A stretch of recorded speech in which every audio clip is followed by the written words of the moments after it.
नमस्कार दोस्तों, कार मेरा के आज के एपिसोड में आपका बहुत बहुत स्वागत है। दोस्तों, लेगेसी होती है कई गाड़ियों की, कोई एसयूवीज होती हैं, कोई आइकॉनिक कारें होती हैं। उनमें से एक कार है स्कॉर्पियो। सफारी थी स्कॉर्पियो।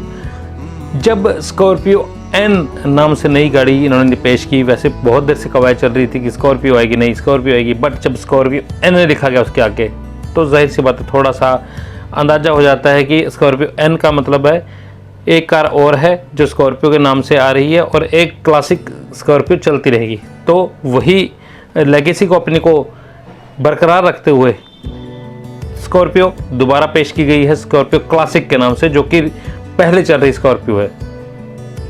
तो जानते हैं दोस्तों इसमें क्या क्या बदलाव आए हैं, क्या क्या चीज़ें नई आई हैं। चलिए तो शुरू करते हैं आज का ये वीडियो।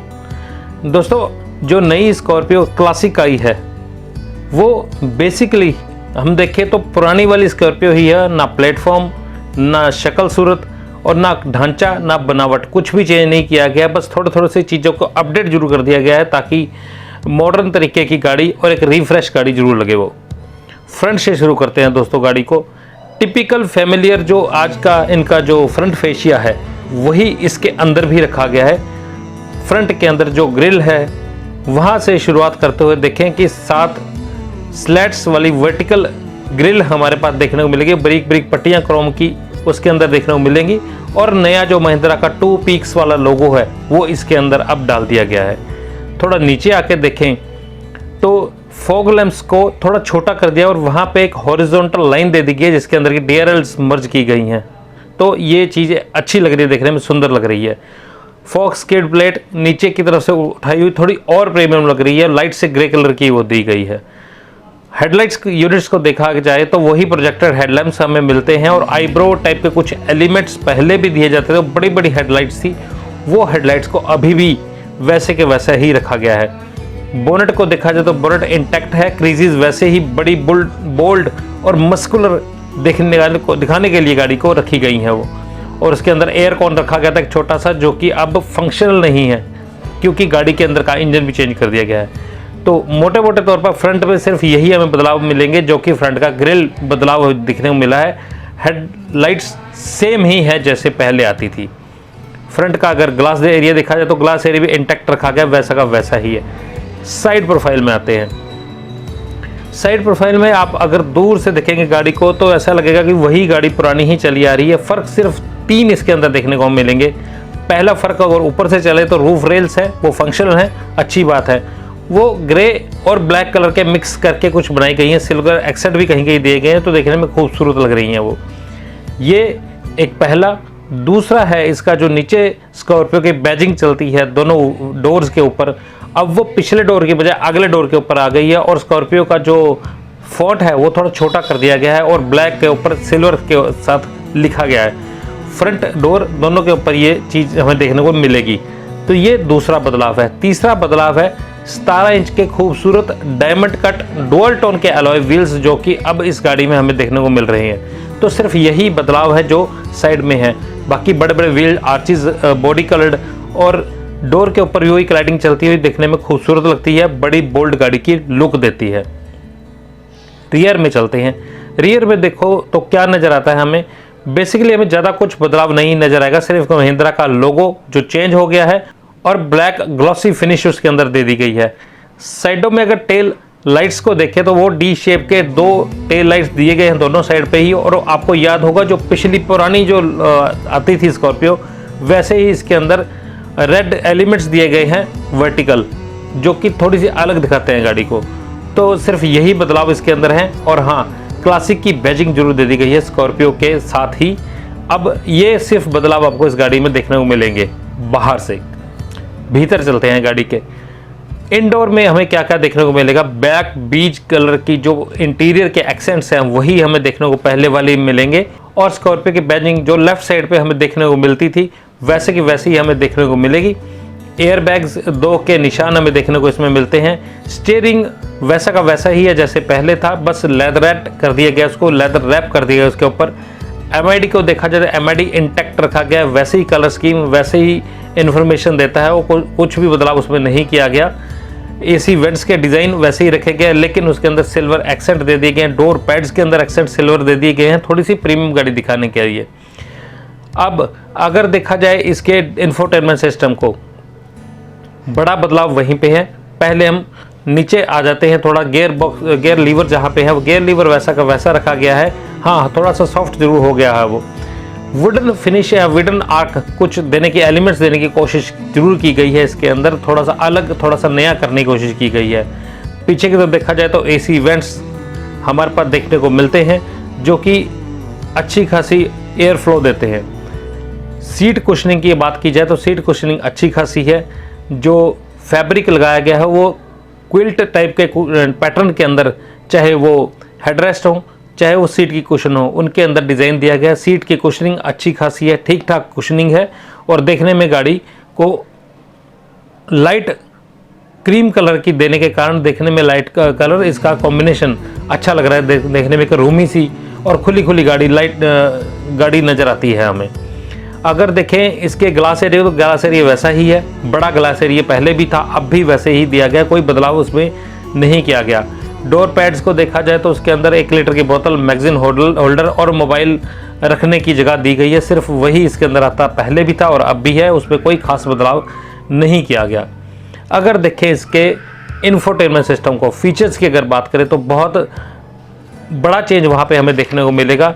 उसमें हमें दोस्तों अब 9 इंच का टच स्क्रीन इंफोटेनमेंट सिस्टम देखने को मिलता है, जो कि एंड्रॉयड को सपोर्ट करता है।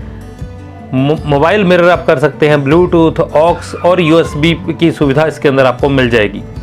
तो ये कुछ चीज़ें लेके एंड्रॉयड सिस्टम जो है इसका वो हमारे पास देखने को मिला है। नए फीचर सिर्फ यही ऐड किया गया है इसमें। और फीचर्स की अगर बात की जाए तो ऑटोमेटिक एसी वेंट के कंट्रोल्स वो थोड़े से और डिफरेंट कर दिए गए हैं, और पावर विंडो के स्विचेस अब दरवाजों के अंदर दे दिए गए हैं, जो कि पहले सेंटर में हुआ करते थे, अब ज़्यादा कन्वेंट हो गया हो। Electrically adjustable ORVMs, cruise control, ये सब चीज़ें हमें देखने को इस गाड़ी में मिलती हैं। स्टीयरिंग कॉलम की बात की जाए तो इतनी बड़ी गाड़ी होने के बावजूद भी इसमें अभी भी सिर्फ टिल्ट स्टीयरिंग आता है, टेलीस्कोपिक सेटिंग स्टीयरिंग की नहीं आती। Height adjustable driver seat top trim के लिए रिजर्व रखी गई है। तो ये सब चीज़ें गाड़ी में आप देखने को मिलेंगी अब आपको।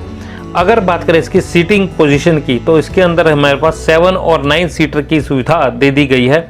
2 वेरिएंट्स आ रहे हैं, S और S11, सिर्फ 2 वेरिएंट्स ही इसमें रखे गए हैं। तो दोनों के अंदर ही हमें जो 9 सीटर की वेरिएंट है वो लिमिटेड रखा गया है बेस वेरिएंट के लिए। टॉप ट्रिम में 7 सीटर की सुविधा है। फर्दर 7 सीटर को भी 2 तरीके से डिफाइन किया गया, 2 तरीके से ऑप्शन रखी गई हैं। पहली ऑप्शन है पहले आगे 2 सीट्स, फिर पीछे 2 कैप्टन सीट्स पीछे, फिर 3 पर्सन की बैठने की जगह, यानी कि सारी सीटें फ्रंट की तरफ पोजीशन की गई हैं। दूसरी जो पोजीशन है वो देखें हम, पहले आगे 2 सीट्स, सेंटर में 3 पर्सन की बैठने की जगह, और सबसे पीछे वो साइड पे ऐसे करके दरवाजे के साइडों पे लगाई गई हैं जो सीट्स हैं। तो ये कुछ पोजीशंस हमें देखने को मिलती हैं। अगर देखे जाए कैप्टन सीट्स वाली जो ऑप्शन है उसके अंदर आर्मरेस्ट सभी सीटों को मिलता है, जो फ्रंट और रियर की सीटें हैं। और तो यहाँ पे देखा जाए तो बहुत सारी ऑप्शंस देके गाड़ी जरूर चलती है।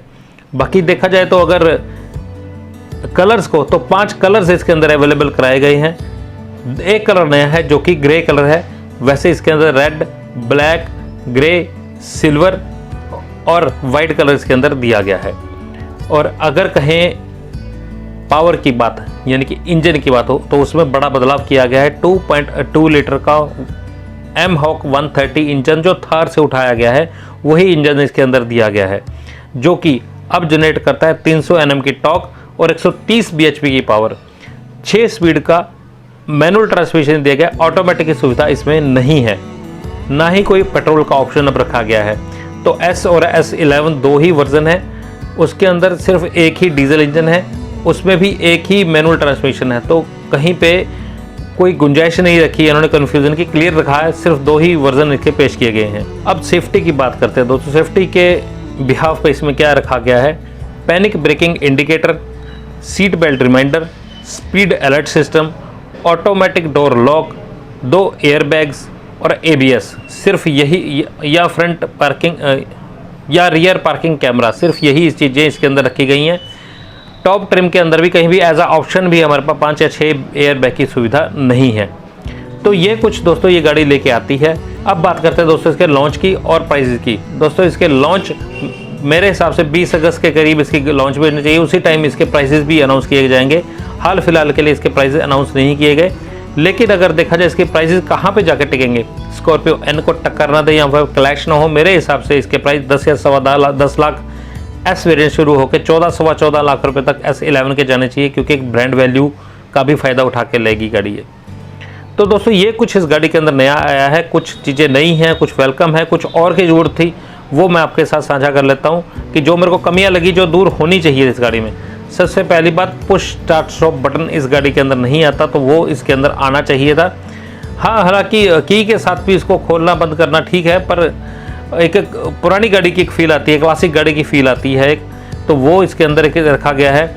दूसरी बात, एज अ ऑप्शन भी इसके अंदर 5 या 6 एयरबैग नहीं रखे गए, तो रखना चाहिए था। इतनी बड़ी गाड़ी के लिए सेफ्टी के हिसाब से 6 एयरबैग देने चाहिए थे। और इसका जो डैशबोर्ड है बड़ा ही छोटा, पहले की तरह ही रखा गया, उसके अंदर कुछ ज़्यादा निक नैक रखने की जगह या यूटिलिटीज़ की जगह नहीं है, उसको भी थोड़ा सुधार देना चाहिए था। उसके बाद इसके अंदर ऑटोमेटिक के ऑप्शन नहीं है, तो ऑटोमेटिक के ऑप्शन इसके अंदर ज़रूर दे देनी चाहिए थी। बाकी पता लगेगा जब इसकी गाड़ी के प्राइजेज आएंगे, तो वहाँ पता लगेगा कि क्या ये गाड़ी का जो प्राइस है वो जस्टिफाई करता है या नहीं। उसके बाद आजकल पेट्रोल गाड़ी का ज़माना है, तो पेट्रोल वर्जन ज़रूर होना चाहिए था गाड़ी के अंदर, जबकि इनके पास अपना खुद का इतना बढ़िया पेट्रोल इंजन है, जो कि थार के अंदर और स्कॉर्पियो के अंदर भी दिया गया है।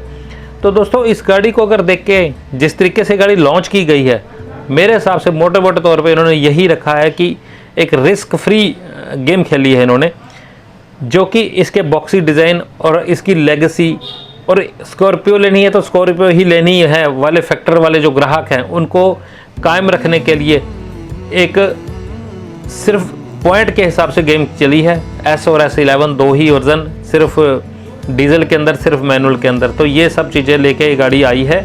उम्मीद करता हूँ कि ये गाड़ी में कुछ और सुधार भी आने वाले वक्त में आएंगे, अगर ये गाड़ी कंटिन्यू रहती है तो। बताइएगा दोस्तों वीडियो कैसा लगा, पसंद आया तो शेयर जरूर कीजिए दोस्तों के साथ जिन्होंने लेनी है। डेफिनेटली अच्छी गाड़ी है, और अब इंजन में सुधार हो गए हैं, तो सबसे बड़ी बात noise, vibration, harshness, NVH levels ख़त्म कर दिए गए हैं, कम कर दिए गए हैं। तो दोस्तों ये जाहिर सी बात है, डीजल इंजन की वो जो खासियत होती है वाइब्रेशन, वो तो रहेगी। तो वीडियो कैसी लगी, पसंद आई तो लाइक जरूर कर दिएगा। सीट बेल्ट लगाकर आराम से ध्यान से गाड़ी चलाएं, सेफ रहें और तंदुरुस्त रहें। नेक्स्ट वीडियो तक जय हिंद दोस्तों।